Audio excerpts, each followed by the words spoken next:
ਕਰਦੇ जम्मू कश्मीर के बांदीपुरा विच बर्फीला तूफान आ रहा है जिस विच 6 लोग जड़े ने वो फसे ने। बचाव कार्य जड़ा है जारी है, सर्च ऑपरेशन जारी है। कुछ तस्वीरां तुहानूं दिखा रहे हैं सर्च ऑपरेशन दियां। 6 लोग फसे हुए ने, राहत ते बचाव कार्य जड़े ने वो जारी ने। दिनेश सूदन साडे नाल फोन लाइन ते मौजूद ने। जी दिनेश, की कुछ स्थिति बनी हुई है? फिलहाल सर्च ऑपरेशन जारी है, की कुछ राहत दी खबर निकल के सामने आई है?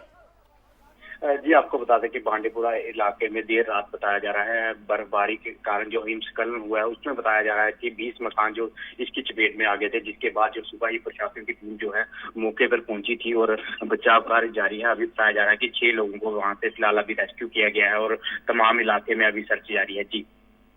जी, इस जानकारी लिए तुहाडा धन्नवाद। सो रेस्क्यू जड़ा है वो कीता गया है।